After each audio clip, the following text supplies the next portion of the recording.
tudo é concurso, tudo gira em torno disso. E de repente a gente vai parar onde? Dentro de casa. Do lar, donas de casa. E aí a gente teve desde então muita afinidade nos assuntos, porque a gente tinha dilemas, né? Conflitos internos, com essas coisas, né? Chocantes, inesperadas e tudo. E aí a gente foi se aproximando e desde então criamos laços de conversa, mesmo não encontrando tanto, mas aquela amizade que aperta pause e dá sequência. E a Priscila, ela vem me edificando bastante com as suas escritas, com os seus pensamentos, ela tem estudado muito. E desde então, nesses 4 anos que vai fazer de amizade, de conhecer, né? Eu vi uma transformação da Priscila muito grande, como também vejo assim, que Deus foi trabalhando em mim. E quando ela falou que ia vir pra cá e pra gente encontrar, eu falei, não, você tem que conhecer mais mulheres, compartilhar isso que você tem vivido, as coisas sobre ser feminina, sobre ser mulher, sobre ser mãe, sobre ser esposa, sobre toda essa complexidade que envolve. E ela topou falar. Então, e a Conviva topou em abrir o espaço, porque eu estava querendo fazer lá em casa mesmo, café e tal. E a Conviva topou, abriu o espaço pra gente estar aqui numa troca mesmo, sabe? De conversa, num bate-papo informal, íntimo também. E eu quero fazer uma oração para ela dar sequência no que ela planejou. Deus, Pai, obrigada, Senhor, porque estamos aqui. Sabemos que foi o Senhor que nos trouxe, Deus, porque sem Ti nada podemos fazer. Pai, o Senhor conhece a nossa limitação, o Senhor sabe da nossa essência, Deus, porque foi o Senhor que nos criou. O Senhor sabe de tudo que precisamos, tudo que carecemos, daquilo que a gente nem imagina que a gente precisa, mas o Senhor já sabe. Te peço, Deus, para conduzir a Priscila com tudo que ela preparou. Eu creio que o Senhor já a conduziu até aqui. Que ela fique à vontade, fale com ousadia o que o Teu Espírito orientar, Deus, para os nossos corações. Que os nossos corações também estejam abertos, Deus, para receber aquilo que o Senhor tem. Pai, te peço que o Senhor fique à vontade aqui em nosso meio, como o Senhor sempre faz, e que seja tudo para a Tua honra, para a Tua glória, para o Teu amor. Nós te louvamos, nós te agradecemos. Amém. Boa noite a todas. É uma alegria estar aqui entre vocês para compartilhar um pouquinho daquilo que o Senhor tem falado ao meu coração nos últimos anos. Como a Caterine falou, eu sou a Priscila, eu sou a esposa do Valério, a mãe da Aurora e da Antônia. A Aurora tem 2 anos e a Antônia tem 4 meses. Elas nasceram no mesmo dia e no mesmo mês, com uma diferença de 2 anos, no dia 15 de fevereiro. E o casamento mudou muito a minha vida, mas a chegada dessas meninas me transformou. E a minha formação é letras, eu sou formada pela Universidade Federal de Uberlândia, tenho mestrado em literatura, trabalhei alguns anos como professora e como a Cátia contou, eu deixei tudo para acompanhar o meu marido em Brasília, quando ele foi trabalhar lá. E desde então, Deus tem feito uma revolução na minha vida. E isso tem sido muito, muito bom, uma experiência maravilhosa, tudo que Deus tem feito. A compreensão muito maior da palavra, a compreensão daquilo que Deus tem para mim como mulher e daquilo que Ele tem para nós como mulheres. Então, esse tema da feminilidade é um tema que eu tenho estudado já há algum tempo, né, que tem tocado o meu coração. E o Senhor tem me dado a oportunidade de falar a outras mulheres a respeito disso que Ele tem colocado no meu coração. Tanto pessoalmente, quanto através das redes sociais. Eu escrevo, gosto muito de escrever, colocar no papel aquilo que eu tenho aprendido. E hoje as redes sociais têm um alcance que às vezes até nos surpreende, né? Às vezes você escreve ali alguma coisa despretensiosamente, aquilo alcança pessoas em lugares que a gente nem imagina. E eu tenho muita certeza de que o Senhor é que conduz todas as coisas. Então hoje aqui eu quero compartilhar um pouquinho com vocês daquilo que Deus tem falado comigo, né? Numa perspectiva bíblica mesmo, numa perspectiva cristã, né? Até quando eu estava conversando com a Kátia sobre o título que nós colocaríamos, né, para convidar as pessoas, e ela que sugeriu aquele título, eu achei muito legal, né? Que é Guerra contra a Feminilidade, né? O que a gente precisa aprender? O que a gente precisa resgatar? Né? Onde é que nós ficamos como mulheres nesse século XXI? Né? Nessa caminhada aí dessa nossa vida corrida, desse nosso dia a dia tão agitado, né? Qual é o nosso lugar nesse século XXI? Onde nós nascemos? Onde o Senhor nos colocou? Às vezes eu mesma falo, eu queria ter nascido lá nos anos 50, na época que minha mãe nasceu, mas foi aqui que Deus me colocou, né? E é aqui que eu tenho que fazer diferença. Então, antes de começar a falar, vamos começar pelo melhor lugar, que é a palavra de Deus. Eu não sei quantos de vocês trouxeram as Bíblias, ou mesmo no celular. 1 Pedro, capítulo 3, versículo 7.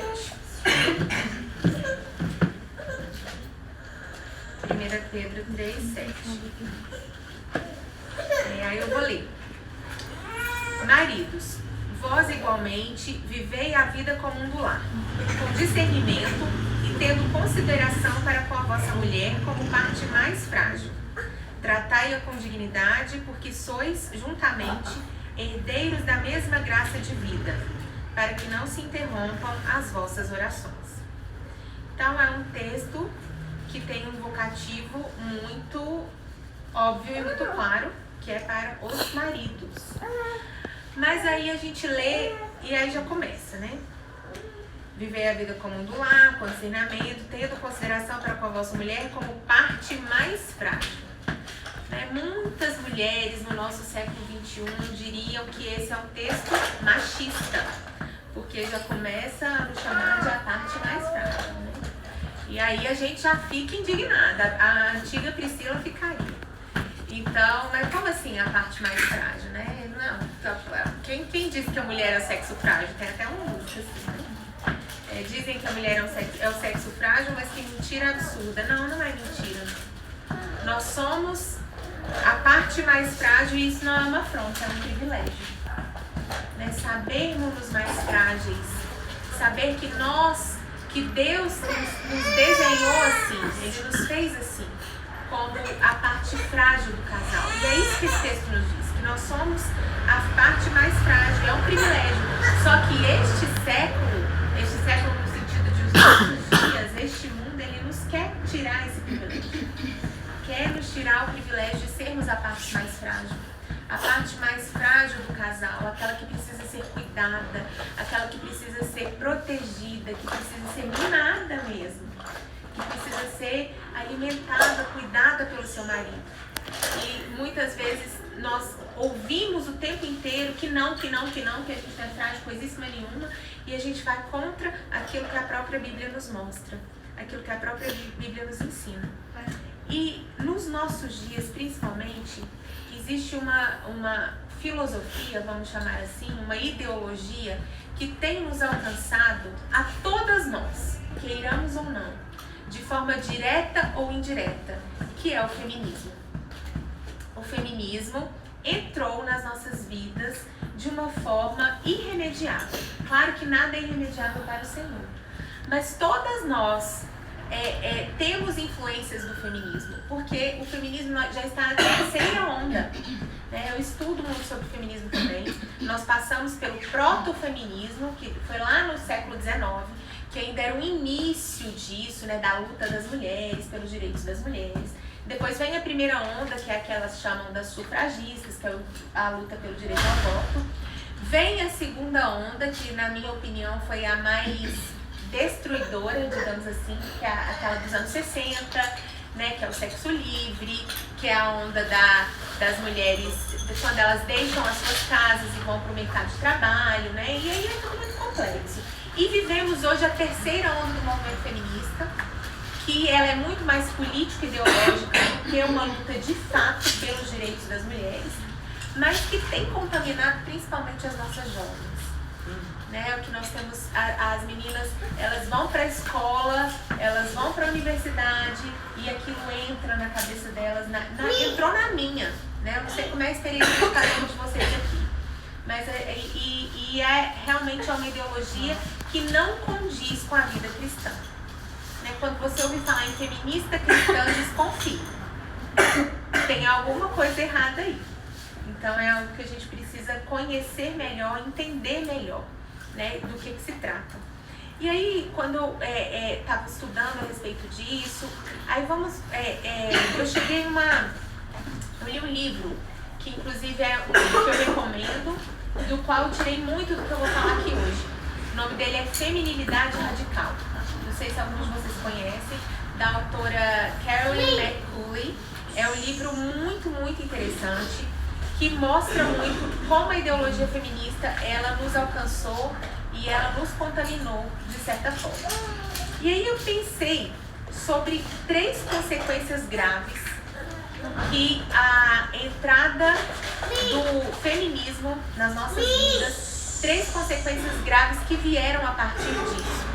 Né? Algumas guerras nas quais nós entramos, muitas de nós sem querer, mas guerras que nós compramos e que foram colocadas para nós. A primeira delas, obrigada, Kátia. A primeira delas é a guerra entre os sexos, a guerra dos sexos. Lembra que tem uma novela com esse nome, né? A primeira versão dela é de 1983. Ainda a gente vivia ali as consequências da segunda onda, 1983. E aí eram grandes atores, né? O Paulo Altran, a Fernanda Montenegro. Depois fizeram um remake dela agora nos anos 2000. Então já era até nome de novela, Guerra dos Sexos. Levamos muito na brincadeira, mas essa guerra passou a existir, né? A guerra principalmente das mulheres contra os homens. Na segunda onda do feminismo, os homens se tornaram os vilões. Né? Nenhum homem presta. Quem não conhece essa frase? Homem nenhum presta. São todos iguais. Né? Quantas vezes a gente escutou das nossas amigas, mesmo entre as irmãs, né, as cristãs, meu marido é um parasita, só eu que trabalho nessa casa. Ou as mulheres falando mal dos seus maridos, né? E assim, isso entrou de uma forma tão forte nas nossas vidas, que mesmo a gente vê meninas hoje, mulheres que têm bons exemplos ao seu redor de bons homens, tiveram bons pais, tiveram bons avós, filhos, mas esse mito de que nenhum homem presta, isso entra de uma certa forma na vida de muitas meninas, de muitas mulheres, que elas passam a acreditar naquilo, mesmo que a realidade mostre para elas outra coisa, mesmo que elas tenham tido bons pais, mesmo que elas tenham tido bons exemplos ao seu redor, elas passam a acreditar que nessa entidade masculina que não presta, né? E a realidade está ficando muito longe de nós. E a gente passa a acreditar nessas coisas. Tem uma frase da Gloria Steinem, que é uma feminista muito famosa da segunda onda, que é a seguinte: uma mulher precisa de um homem da mesma forma que um peixe precisa de uma bicicleta. Então assim, homem pra quê, né? Nós vamos dominar o mundo. Eles são totalmente desnecessários, a gente não precisa dos homens. E isso é muito grave, porque isso atinge de maneira direta a família. Então, como é que uma família vai existir sem a presença de um homem? E nós, mulheres, nós somos sempre muito proativas. Nós somos sempre muito de tomar a frente de todas as coisas, né? Isso é algo que a gente precisa rever. Eva foi assim, né? Quando a serpente estava ali e ofereceu o fruto, ela ofereceu para Eva. A Eva tomou a frente, pegou do fruto, comeu, deu para o marido, que foi ausente. Ele foi o quê? Omisso. Ele aceitou e comeu. Então, começa dali. E aí agora a gente chega aqui no século XXI com essa questão dessa guerra entre os sexos, né? Homem nenhum presta. E quando a gente vê sobre o feminismo, o feminismo quer igualdade entre os sexos. Será realmente que é isso? Quando você vai olhar lá no movimento, aí elas têm muitas justificativas. Não, existem vários feminismos. Quem alguém fala isso, é o feminismo radical, é o feminismo, é isso e aquilo outro. Mas na verdade, busca-se uma superioridade feminina, né? Não é igualdade, é uma superioridade da mulher. E isso faz com que o homem seja cada vez mais jogado de escanteio nas nossas vidas. E nós, como mulheres cristãs, nós precisamos rever essa questão. Porque na vida cristã, homens e mulheres são iguais perante Deus. Isso é fato, nós sabemos disso. Que nós somos iguais, mas existem papéis diferentes. O papel da mulher e o papel do homem, eles são muito bem delimitados pela palavra. Mas o feminismo, ele quer que nós acreditemos que a palavra de Deus é machista. Né? Voltando ao texto que nós lemos, quando diz que a mulher é o sexo frágil, é o vaso mais fraco, algumas versões dizem assim, é muito automático falar, não, a Bíblia é machista. Quantas vezes eu já não ouvi isso? Não, a Bíblia? Que é isso? Que Bíblia? Onde você vive? Que mundo que você vive? Existe um livro mais machista do que a Bíblia? E quem conhece a Bíblia sabe que a Bíblia não é machista, muito pelo contrário. A Bíblia é um livro que nos protege o tempo todo. É um livro que coloca a mulher no seu lugar de honra, no lugar de cuidado que a mulher deve ter. Aí, tem um texto bíblico também que eu quero ler novamente com vocês, que é o texto de Gênesis, já falando sobre Eva. Nós vamos ler lá, Gênesis 3, versículo 1. Ainda falando sobre a guerra entre os sexos. Quem achou pode ler.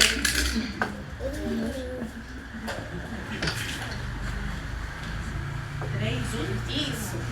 A cobra era o animal mais esperto que o Senhor Deus havia feito. Ela perguntou à mulher: é verdade que Deus mandou que vocês não comessem as frutas de nenhuma árvore do jardim? Isso. Na versão dela fala, é verdade que Deus falou isso, isso e isso? Na versão Almeida Revista Atualizada, fala, é assim que Deus disse? Dá até pra gente colocar uma entonação, né, na voz da serpente. É verdade? É assim que Deus disse? Né? Aí coloca uma voz de desconfiança no nosso Senhor. Né? É isso que Ele quer mesmo, né? O inimigo das nossas almas, ó. Tipo assim, nada, viu? Você tá fazendo papel de trouxa. Você larga de ser idiota. É assim que Ele falou? Não é bem assim não, viu? O que Ele quis, né? Na verdade, Ele não quer que vocês tenham o mesmo conhecimento que Ele tem. E aí a mulher, né? Curiosa como sempre. E essa voz da serpente, ela continua ecoando nos nossos ouvidos. Né, de várias maneiras diferentes. Submissão? O que é isso? Você quer ser feita de trouxa pelo seu marido? Parte mais frágil? O que é isso? Né? É a mesma entonação, mas é assim que Deus disse? É verdade? Né? Liderança servil é um termo que a McCully usa muito no livro dela. Liderança servil. O nosso marido é o nosso líder, mas ele lidera em forma de servo. Ele está ali para servir os seus liderados, a sua família, né, a sua esposa e os seus filhos. Porque esse é o padrão bíblico de liderança servil. E aí você vai conversar com uma mulher não cristã, ela vai rir de sua cara. Liderança servil? Jamais. Porque você não conhece meu marido. Né? É isso que muitas de nós poderíamos responder, porque você não conhece meu marido, você não sabe como é que ele é, né? Liderança servil, isso não existe, mas a gente vive um padrão bíblico, e ainda que seu marido ainda não seja o líder servo que você busca, é isso que nós podemos buscar através dos nossos joelhos, das nossas orações, da nossa obediência à palavra de Deus. Então, e a gente vive num mundo invertido. Hoje nós vemos as mulheres guerreiras, as mulheres proativas, as mulheres indo para o mercado de trabalho, as mulheres fazendo tudo. Você vai conversar com a menina adolescente, a menina está fazendo inglês, está fazendo informática, francês, faz um curso ali, outro cá, ainda trabalha e faz 2 faculdades. O menino está lá jogando videogame. Né? Então, nós vamos criar esses meninos. Né? Que meninos nós vamos deixar? Eu tenho 2, gente, já precisa casar. Né? Como que nós vamos criar esses meninos? Né? Que tipo de maridos nós vamos educar para as nossas filhas? E aí, quando a gente aceita, quando a gente fala assim pra serpente, ó, cala a boca, cala a boca. É assim que Deus disse sim. É assim que Deus disse. Ele disse pra gente não comer. A Eva comeu, mas eu sou filha de Eva, pecadora, cheia de erros, mas eu vou lutar. Eu vou lutar contra o pecado, na presença do Deus aqui em si. Então, a gente tem realmente, como é que a palavra de Deus fala? Resistir ao diabo e ele fugirá de nós. É o nosso papel. Então, e aí a gente vai aceitar o quê? Sim, eu sou a parte mais fraca. Gente, isso é libertador. Isso é libertador. Eu não tenho mais que ser a guerreira. Eu não tenho mais que ser aquela que vai à luta, que tem que sustentar uma casa, que tem que colocar... Porque, gente, mulher não vai dar conta não, gente. Chega uma hora que esgota, né? E aí eu vou lutar, vou brigar com o outro, brigar com o sexo oposto, brigar com o homem, com aquele que Deus colocou para ser o meu protetor, vou colocar ele contra mim, né? Dormindo com o inimigo, no sentido de que muitas vezes somos nós que fazemos dos nossos maridos, dos nossos pais, dos nossos irmãos, né? Muitas solteiras às vezes entram em embate com o próprio pai. E ele, enquanto nós somos solteiras, a autoridade sobre nós é nosso pai. E muitas vezes a gente entra em embate contra o nosso pai. Então, a gente tem que parar e se colocar mesmo nesse lugar de vaso mais frágil. Aceitar esse lugar, saber que isso é libertador. E nos permitir sermos cuidados.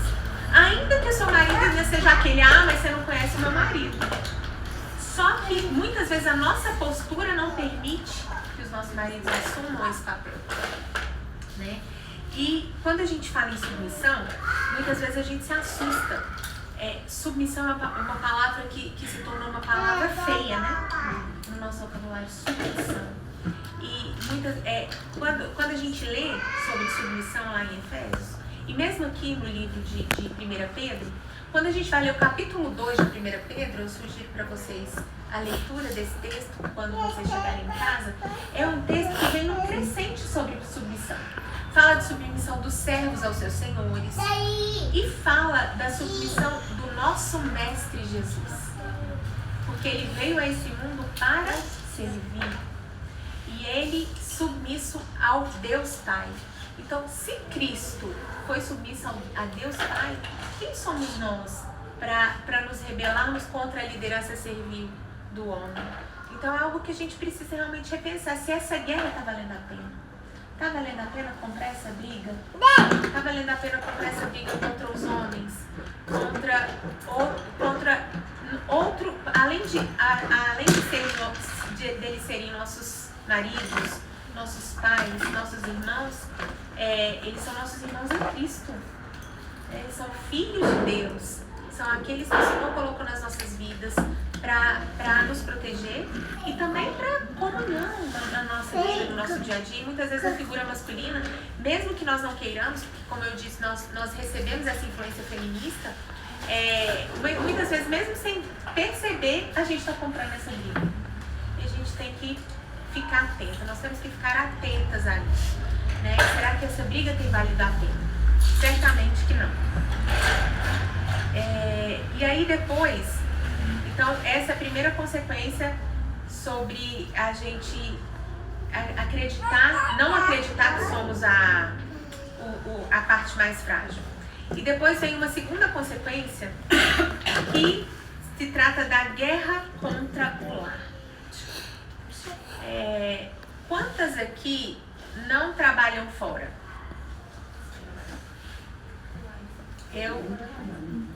Então, e quantas vezes alguns de vocês, eu já senti isso, então por isso que eu estou compartilhando. Quando alguém pergunta assim, você trabalha com o quê? Quantas de nós se sentimos constrangidas de responder, fica cri.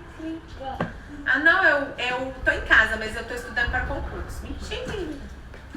Não, eu tô em casa, mas mas é porque eu tô fazendo faculdade, não é porque eu tô fazendo uma pós.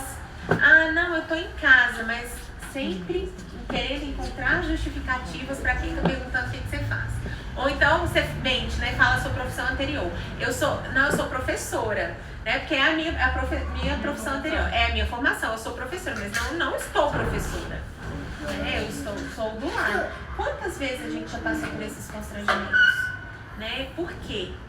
Porque existe uma guerra velada contra a mulher que fica em casa. Porque ela é criticada sim.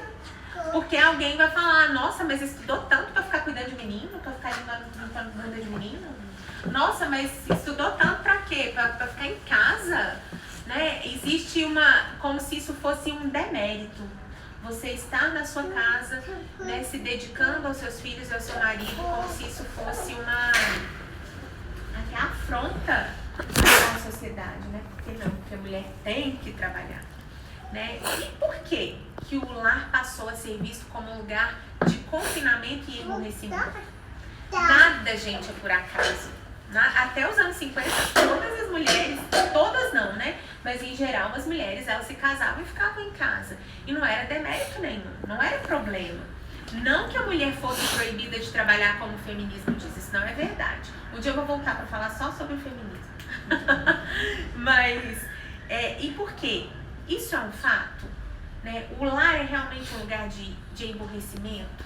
O lar é realmente um lugar de confinamento? Mas vamos parar para pensar. Igual a Kátia contou, né? Um pouquinho da minha história. Eu sempre trabalhei, eu sempre estudei muito. Tá aqui a minha família, a Carla, minha madrasta, minha boadrasta, minha irmã. Todo mundo sabe da minha história. Eu sempre fui muito estudiosa. Eu sempre, assim, tinha aquela coisa de ser, nossa, vai ser uma grande profissional. Não tenho o que escolher fazer. E aí, de repente, vou para Brasília sem emprego, deixo meu trabalho, deixo tudo em Uberlândia, eu morava lá. Fui com meu marido para Brasília, entrei em crise nos primeiros anos, porque eu não sabia o que eu ia fazer. E ao mesmo tempo, eu tinha muita alegria de estar em casa, cuidando dele. Sabia fazer nada, gente, não sabia nem fazer um arroz. E lavar roupa, de repente eu tava ali, né, no meio daquela vida, ter que lavar, passar, fazer comida.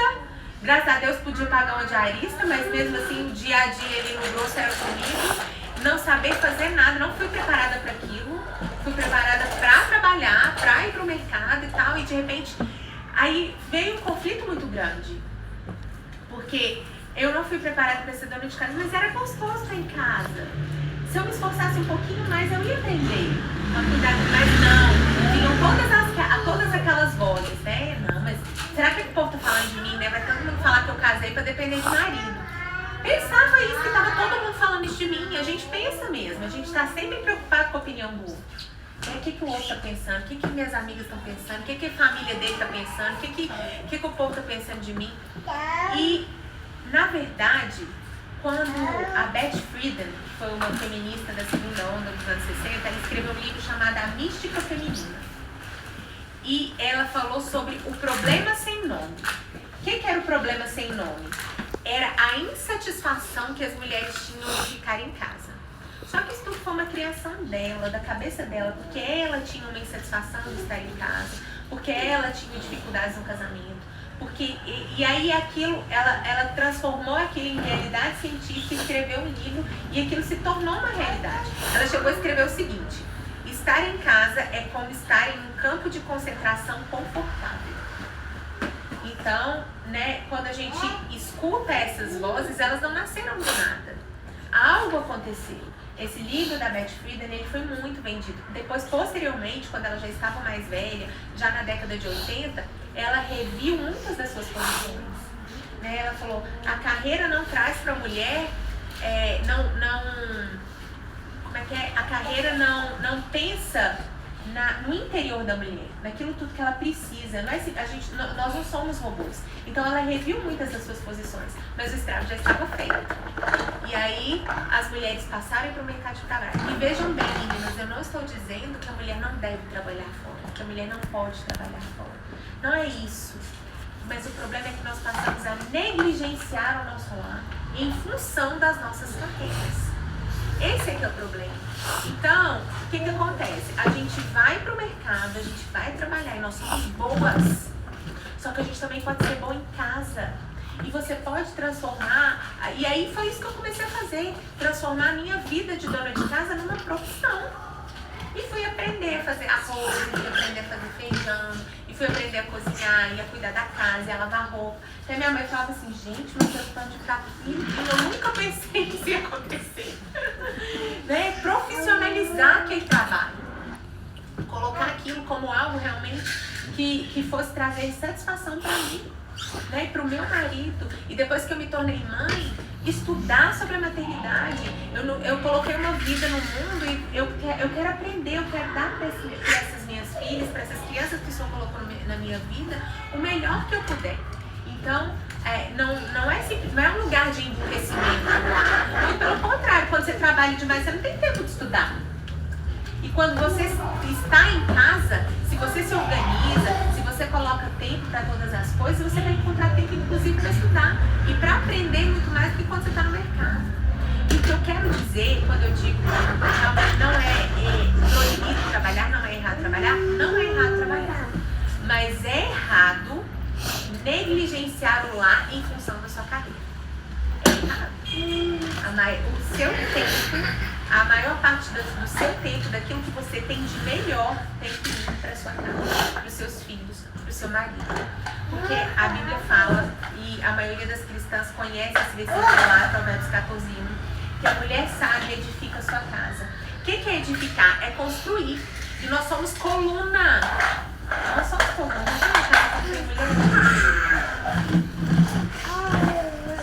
Não tem vida. É uma casa realmente, parece que falta uma coluna. É uma casa que vai despencar. A mulher traz vida para um lar. A mulher traz vida para uma casa. Né? Você vai numa casa. Eu já escutei a Helena Tamir falando isso. Achei tão interessante que é verdade. Você entra na casa de um viúvo recente. Tá lá tudo do jeitinho que a mulher dele deixou. Às vezes tá lá a mesa, ele ainda deixou lá o paninho que ela gostava, tá tudo lá, mas aquela casa não tem vida. Quando é a casa de uma viúva, é claro que ela está sentindo falta do marido e tal, mas aquela casa continua tendo vida, continua tendo calor, continua sendo um lar. Porque quem faz de uma casa um lar é a mulher.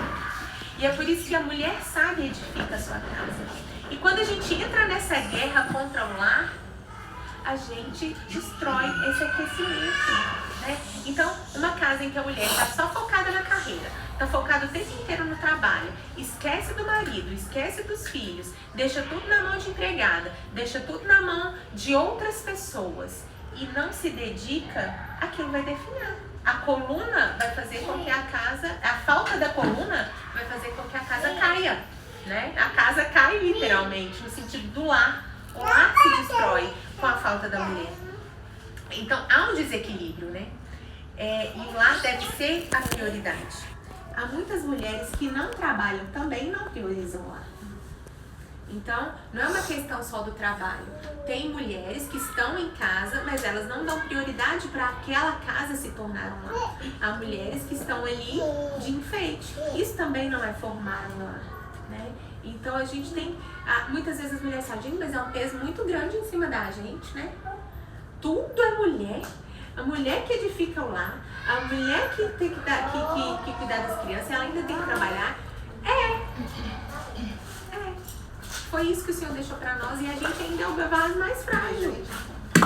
Então, a gente tem que encontrar esse equilíbrio no Senhor.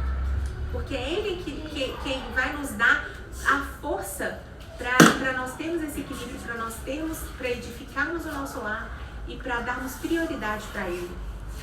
As mulheres hebreias, né, as mulheres lá do Antigo Testamento, as descendentes de Abraão, elas administravam o lar. Muitas delas educavam seus filhos, eram mulheres alfabetizadas e elas estavam ali edificando. Quando a gente lê ali a mulher de Provérbios 31, que quem não conhece, depois lê também ali sobre a mulher de Provérbios 31, a gente percebe realmente, ela era uma administradora, ela cuidava do seu lar e ela era louvada pelo seu marido e pelos seus filhos. Quando eles saíam à porta da cidade, quando eles iam ali bater papo, conversar com os amigos, né? Muitas mulheres procedem virtuosamente, mas tu a todas sobrepujas. Então você é melhor que todas Eclesiastes. Então, a mulher de Provérbios 31, ela nos mostra que essa mulher, ela pode existir sim, mas nunca só. Nenhum de nós vai conseguir alcançar esse padrão da mulher de Provérbios 31 sem o auxílio do nosso Deus, sem o auxílio do Senhor. Então, essa guerra contra o lar, ela existe, ainda que de forma velada. E quando uma amiga sua, você, mulher que não trabalha, vier te criticar, né? Porque você estudou tanto e está agora cuidando de casa, de limpar a bunda de menino, você pode falar para ela, não, mas eu tô educando homens para o futuro, eu estou criando homens segundo o coração de Deus, eu estou criando mulheres virtuosas. O meu trabalho é o mais importante de todos. Né? A gente não tem que se constranger. Uma coisa que me tratou muito a minha vida quando eu fiz a opção de não trabalhar e ficar em casa foi isso. Foi investimentos em vidas. Então foi o que mais me mexeu comigo, foi isso. Então a partir daí podia falar o que falasse. Eu era a mulher mais feliz de ter largado de trabalhar e investir em vidas. Então é uma opção bem radical, né? Mas isso trata e cura muita gente. Exatamente. Então eu acho bem bacana. Então, não é que nós não devemos trabalhar, é errado trabalhar. E outra coisa, com essa ida das mulheres para o mercado de trabalho, né, a partir dos anos 60, é muito difícil hoje uma família conseguir se sustentar só com a renda do marido. E a gente tem que viver a realidade, essa é a nossa realidade, gente. Infelizmente, essa é a nossa realidade. Por quê? Porque a ida das mulheres para o mercado de trabalho fez com que o salário dos homens diminuísse. E aí hoje são necessárias duas rendas, muitas vezes, para uma família se sustentar bem. Né?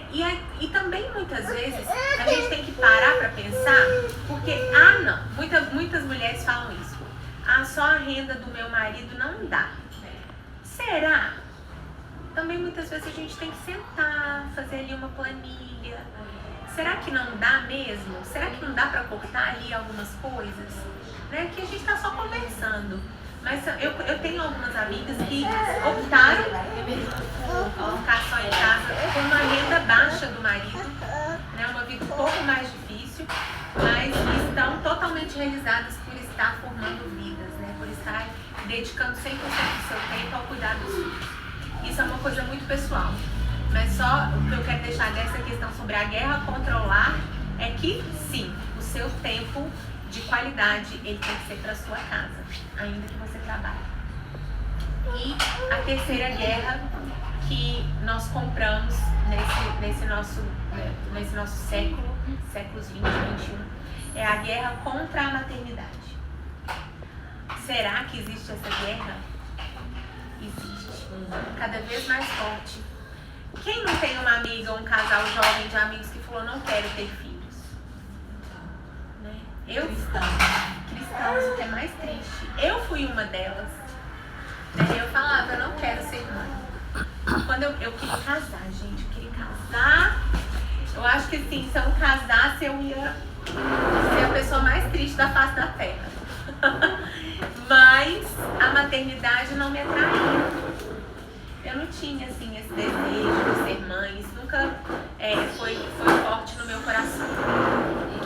Mas aos poucos, Deus foi trabalhando, porque o nosso Senhor, Ele trabalha no silêncio, muitas vezes, sem que nós percebamos. E um dia eu estava num culto e eu vi uma palavra tinha nada a ver com isso. Não falava sobre maternidade, não era sobre casamento, nem passava por aí.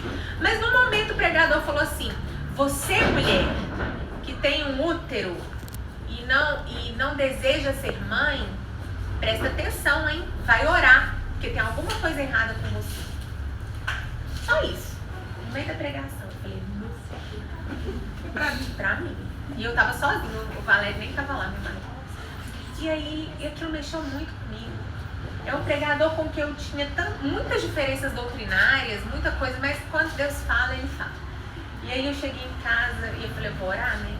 Deus tá mandando, então eu vou orar. Então muitas vezes, muitas mulheres, elas oram pelo filho que vem, né? Para que o Senhor mande uma criança que vá fazer aquela família feliz, né? Que venha saudável. E eu orava para Deus colocar no meu coração o desejo de ser mãe, porque eu não tinha. E quando veio esse desejo, ele veio muito forte. E assim, parecia que se eu não fosse mãe, assim, eu ia... Meu mundo ia... Era o mesmo desejo que eu tinha de casar, antigamente, agora era o desejo de ser mãe. E a Aurora veio muito rápido e veio para alegrar as nossas vidas, né? Para me transformar ainda mais. Eu estava num processo de transformação, mas a chegada de um bebê, ela é, assim, revolucionária. Isso sim que é revolução. Isso é que é revolução. E aí que a gente vai compreender muitas coisas. Mas hoje, as crianças, elas são vistas como um peso e como uma inconveniência nas nossas vidas. A mulher, né, essa mulher do século XXI, que sai para trabalhar, que estuda, que faz pós-graduação, que vai para o mestrado, e que vai para academia, que tá linda, maravilhosa, e que conhece o mundo inteiro, ela não quer abrir mão disso para limpar a bunda de neném, para cuidar de um serzinho que vai ser totalmente dependente dela. E nós também não fomos educadas para isso, infelizmente. Né? Nós não fomos educadas para abrir mão da nossa vida tranquila para cuidar de uma criança. Quando a Aurora nasceu, a Kate sabe dessa história. Eu tive um baby blues puerperal. Não sei se vocês conhecem esse termo. Que não é uma depressão pós-parto, mas os hormônios abaixam de uma vez e a gente fica muito triste e depressiva. E não é só isso, né, gente? São várias questões, né? Eu falo que aquela Priscila morreu para dar à luz, quando eu dei à luz a Aurora, eu dei à luz a nova Priscila. E a gente vive aquele luto, né? Daquela mãe, daquela mulher que não era mãe e que não existe mais. E eu chorava, falava, meu Deus, o que eu fiz? O que eu fui fazer? Por que eu fui inventar isso? E eu senti uma saudade do meu marido, mesmo ele estando ali do meu lado o tempo inteiro, mas eu tinha que me dedicar 100% àquele neném. E aí um dia, Deus falou comigo de uma forma muito forte, e aí eu entendi o negue-se a si mesmo de Jesus, né? Porque quando Jesus fala, se alguém quer vir após mim, a si mesmo se negue, tome a sua cruz e siga. E eu leio esse versículo desde que eu sou criança, né? Desde que eu aprendi a ler, desde que eu frequento igreja, a gente que cresceu em igreja ouve isso. Se alguém quer vir após mim, assim mesmo se negue, tome a sua cruz e siga-me. E aí parece que aquilo fica automático na sua cabeça, assim mesmo se negue, assim mesmo se negue. Assim mesmo se negue, eu só entendi isso quando eu tive que me negar mesmo para cuidar de um bebezinho tão frágil que dependia de mim. E o nosso mundo, né, as nossas amigas, as mulheres ao nosso redor e os homens também, ninguém quer abrir mão da sua individualidade, da sua vida boa, né, e de forma egoísta para ter um filho. Então essa guerra contra a maternidade está em curso cada vez mais. Quantas vezes a gente desencoraja a nossa amiga que está indo pro terceiro filho? Você é doida? Nossa, você sabe pela... Então, sabe assim, deixa sua amiga. Ela que sabe quanto, que ela vai gastar, que ela vai deixar de gastar. Eu quero ter mais um filho. Né? Todo mundo que está ao meu redor sabe disso.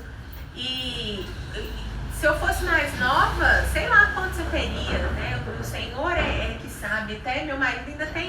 Ele fica, não, mas o terceiro, eu tô orando, joelho no chão. Mas o terceiro filho é o Senhor que sabe, né? Porque o filho também é uma dádiva, é uma graça. Se o Senhor não quiser me dar esse terceiro filho, é Ele que sabe, né? Se o Senhor me der a dádiva de me dar mais um filho, vai ser uma alegria muito grande. Mas, e aí, e quem tá indo pro quarto? Gente, todo mundo vai rotular essa pessoa. Todo mundo é claro, né? Mas eu tô... Primeiro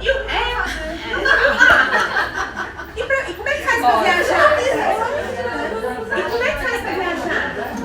Nossa, mas você vai pagar a escola pra todo mundo? Você vai ter dinheiro? Ai, gente, Deus proverá, é Ele que cuida de mim, é Ele que sabe. Né?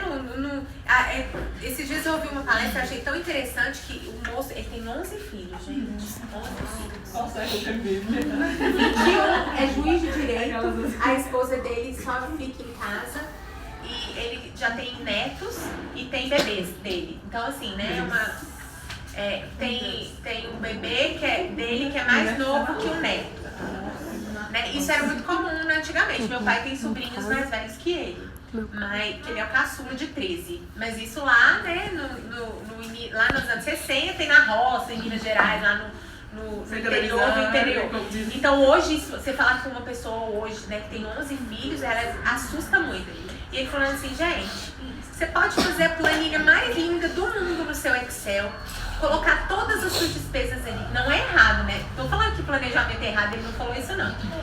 Mas quem resolve tudo é o Senhor. Se Ele quiser, aquela sua planilha lá não vai prestar pra nada. Ele fala assim, vocês pensam assim, o salário do juiz de direito é muito alto. Vai olhar a renda per capita por filhos. 11 filhos, o que ele ganha não dá? Não. Então como é que ele sustentou esses 11 filhos? Na força que vem do alto, que vem do Senhor. Então essa guerra contra a maternidade, quando eles usam, quando a gente usa, né, eu falo eles não, mas eu já usei esses argumentos, e muitas vezes até hoje eu mesma não paro pra pensar que deve ser realmente muito difícil, mas esses argumentos, eles todos caem por terra quando a gente se coloca totalmente na dependência do Senhor. Então essa guerra contra a maternidade com argumentos racionais, nem sempre, na maioria das vezes, esses nossos argumentos, eles caem por terra diante de Deus. Porque é Ele que nos sustenta. E outra coisa, Priscila, que eu penso muito quanto a isso, eu até já compartilhei com as pessoas aqui, é sobre que essa é a geração que vai fazer a diferença para o reino de Deus. Então, é essa geração que nós, como cristãos colocamos muito para fazer diferença. Então, se a gente não povoar com o povo comprometido com o reino, como é que isso vai ser expandido? Quem vai, né? Sabe? Eu faço guerra para minhas filhas terem 3, 4 filhos. Eu não tive, porque eu fui mudando, mas eu digo, eu vou ajudar, porque é o nosso ministério. Se a gente não pensar dessa forma, nós somos egoístas demais. Os nossos filhos são nossos primeiros discípulos, né? Porque eu não tive, né? Eu tive só 2, mas assim, é a nossa história. A gente vê as religiões anticristãs, né? A religião islâmica, por exemplo. Quantos filhos cada muçulmano tem? Eles são dominados. Né? E é por isso que... Porque é quantidade que manda, gente. Vai ter uma guerra de cristão contra muçulmano, porque é lógico que nós vamos na força do Senhor. Quantas vezes, né, Israel ganhou com o mínimo. Mas se a gente for olhar nesse aspecto de quantidade... E eles são inculcados. Então, esse é o nosso trabalho, inculcar a palavra. Os nossos filhos são os nossos primeiros discípulos. Então, se nós nós vamos um mês aqui, vocês que sabem. Aproveita e faz a propaganda. Exatamente. Mas isso que você falou é muito verdade mesmo. Dentro da igreja, a gente é muito desencorajado em ter filhos. Quantas vezes a gente encontra com uma mulher, tô cansada, tô exausta, não aguento, né? Assim, as mães dentro da igreja murmuram muito dos seus filhos. E aí a gente já fica assim, Cadê o menino? Já fiquei mandando ter. E não chega perto, não. Que bom que tá animada. Ai, que bom que é uma exceção, né? Mas em geral não é algo explícito, mas é velado, né? Assim, aí fala assim, você não sabe o trabalho que dá, você não sabe a noite que vai ficar sem dormir. quanto tempo você vai ficar sem dormir, né? Então, assim, são difícil. A gente está vivendo numa era assim, de muito egoísmo. As pessoas são muito individualistas, então acabam assim, priorizando a si mesmo. E não é isso que a palavra de Deus nos ensina, né? Então, assim, eu acho que é por isso que Deus nos deu esse presente de família, para aprender a amar, para aprender a parar de ser egoísta, né? E negue-se a si mesma, né? Porque quem vai te amadurecer mais do que o filho? Né? Fazer você sair de si. Do seu acontece, gente. Tem muita gente que vira pai e mãe e não cresce nada, e não muda nada, né? Não muda nada. Acontece, mas aquela pessoa que quer ser moldada pelo Espírito Santo, que se permite, ela vai realmente crescer, ela vai conseguir sair disso. Né? E essa questão da murmuração, eu já vi muito isso. Né? De, não, dá trabalho demais. Nossa, filho, dá trabalho demais. Gente, dá mesmo. Dá muito trabalho, mas como diz o meu sogro, o filho tem que dar trabalho, não pode dar problema. E para ele não dar problema, ele tem que ter uma mãe e um pai ali inculcando, né, a palavra de Deus no seu coração, na sua cabeça, na sua vida. E outra coisa que ela falou sobre egoísmo, que eu me lembrei aqui, é sobre o corpo. As mulheres cultuam muito o corpo, entendeu? Então isso é um peso muito grande. Quando fala, nossa, mas filho, você vai acabar com o seu corpo. Nossa, então assim, isso é outra coisa que eu escuto muito na geração passada e nova, sei lá, porque a minha já... Então assim, eu então escuto muito isso, sabe? Essa coisa de corpo, cultuar o corpo. Isso é vai novamente para a linha do egoísmo, né? A gente não se lembra de que esse corpo aqui é carcaça, né? E a eternidade, gente, você está gerando filhos para a eternidade. Depois que você se for, você deixa aqui o seu legado, isso é lindo. a sua semente, a sua herança. Eu fico até emocionada. Eu também. Porque é assim, é uma coisa que não tem outra coisa mais linda do que isso na nossa vida, Por isso que os filhos são a herança do Senhor. Que a herança do Senhor, não quer essa herança para mim, é uma das coisas que ficava martelando no meu coração. Mas a herança do Senhor é boa, deve ser a melhor coisa, né? Então eu não quero essa herança. Então é abrir mão de mim mesma, é abrir mão de mim pelo outro, para levar ele a Jesus. Imagina, é tão bom quando a gente evangeliza alguém, quando aquela pessoa abre seu coração para Cristo. E aí você vai levar o seu próprio filho, né? Deve ser, eu fico pensando, né? Quando as meninas fizerem a profissão de fé, eu acho que eu vou morrer de chorar. Porque é realmente aquilo que é a decisão delas por Cristo. É o momento em que elas estão abrindo, que o seu filho abre o seu coração para Jesus. E é aquilo que você fez, você discipulou, você evangelizou, você mostrou Jesus, você mostrou a palavra para ele. E isso deve ser assim, eu creio que eu verei esse momento e deve ser muito emocionante. Eu acho muito gratificante. Eu acho muito gratificante também a troca quanto adulto, esse aprendizado de filho, de mãe, assim, porque eu tenho isso com minhas filhas, a gente tem muita troca. Então isso gente, vocês não têm noção. E hoje, assim, a gente tá com os meninos, né, no meu caso, pequeno, que leva, assim, ao ápice da loucura às vezes, né, e da exaustão também. Go to, né? Tô vivendo, acho que isso existe, e aí leva à exaustão, eu tive momentos, sim, que eu até escrevi isso pra eu lembrar, e tem hora que eu olho e fico assim, meu Deus, o que eu escrevi? Mas de falar assim, o que eu fiz com minha vida, né, quando o João Pedro tava lá com os seus primeiros meses. Que loucura que é ser mãe, que ideia é essa? Só que depois vem até remorso daquilo. E é um trabalho tão, assim, transformador, como o casamento é também, que é a forma de Deus trabalhar em nós essa santificação, sabe? Esse caminho da santidade. É verdade. E hoje Ana, tá a tia Mônica aqui, com os filhos mais velhos, né? A Carla também. De ter essa troca. Hoje eu ter essa troca com minha mãe, sentada, tomando café, de gerações se encontrando e trocando, tipo, não tem preço disso, assim, né? E principalmente se for pautado pela palavra também, né? De você ver raiz, de ver fruto, né? Entender realmente qual que é e, assim, nossa missão. A gente vive no nosso mundo como se assim, o mundo começou a existir depois que eu nasci. É da década de 80 pra cá que o mundo existe.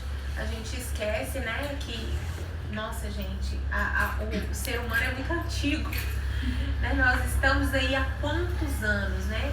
E por quê? Porque um monte de gente abriu mão de si pra lá, pra nascer meu bisavô, meu tataravô. E também, a gente acha que é uma escolha. Não, eu escolhi não ser mãe. Será que é mesmo uma escolha? Isso não foi plantado? Isso não foi colocado para que os nossos corações começassem a acreditar nisso? Então vamos nos voltar para a palavra, porque ela é a nossa regra de fé e prática. E em momento nenhum a palavra de Deus diz que filho é empecilho. Em momento nenhum a palavra de Deus diz que filho é estorvo. Muito pelo contrário, os filhos são herança do Senhor. O que Jesus falou das crianças? Deixai vir a mim, porque delas é o reino dos céus. Então o Senhor, ele quer isso sim de nós. E a gente tem que realmente parar para pensar qual é a nossa motivação por não querer ter filhos. Né? Qual é a nossa motivação por rejeitar as crianças na nossa vida?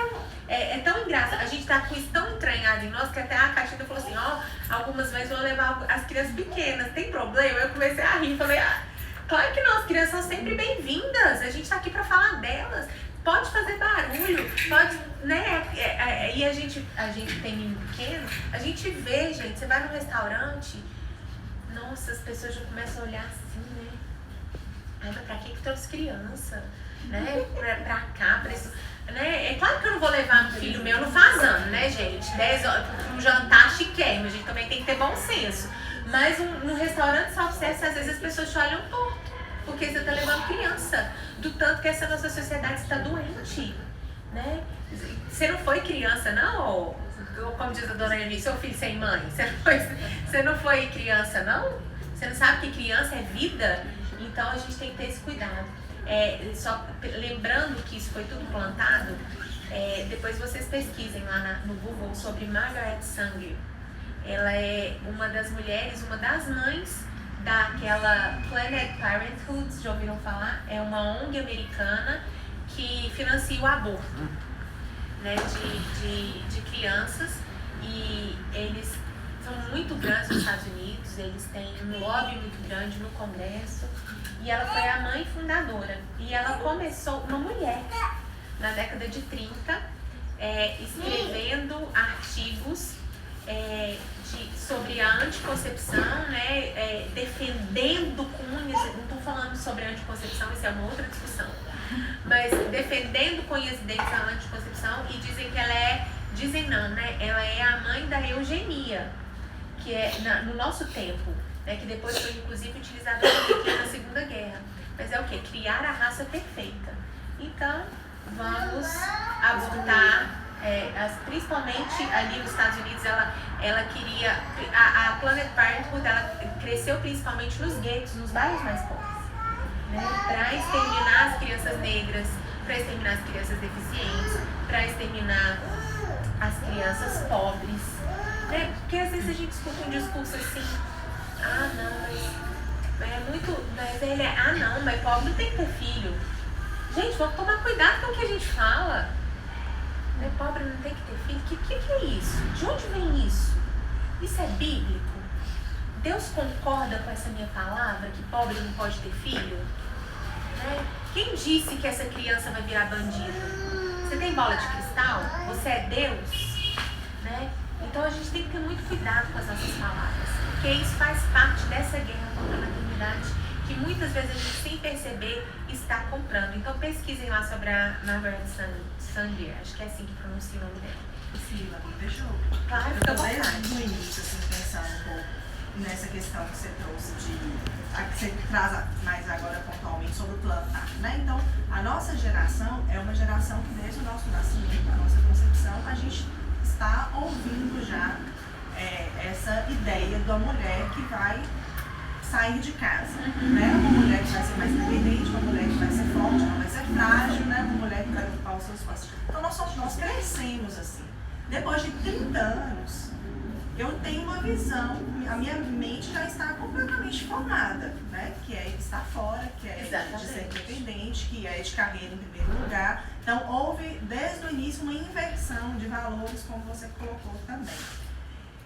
E aí assim, eu acho que a gente só consegue lidar com isso agora se a gente buscar em Cristo mesmo. Porque, racionalmente falando, os argumentos eles vão ser muito mais fortes, né? A sociedade, as pessoas com quem nós convivemos, todo esse argumento, essa narrativa que está da volta, que não é só o feminismo, mas é tudo que está ao nosso redor, ela vai sobrepor. E aí, se a gente não tomar cuidado, acaba que essa vai ser a nossa lente até para ler a Bíblia, né? Então, ela vai sobrepor até a nossa leitura. Então, eu vou ler a Bíblia tendo como lente essas ideologias, né? E aí que eu acho que é muito perigoso. Então, se a gente não topar mesmo, se falar assim, Deus, eu quero me desnudar, eu preciso tirar isso para que eu receba do Senhor o que o Senhor tem para mim, vai ser, eu acho que assim, é muito, muito, muito difícil, assim como tem sido muito difícil, né? Assim, pra mim, estou em casa há quase 3 anos, assim. Acho que hoje eu consigo lidar um pouco melhor. Hoje eu consigo responder que eu sou do lar, né? E não sou assistente social, sou do lar, né? Mas isso foi um processo e ainda está sendo um processo. Eu estive numa palestra recentemente com uma psicóloga falando sobre autoestima. E aí ela fala muito sobre o autocuidado, que é outra palavra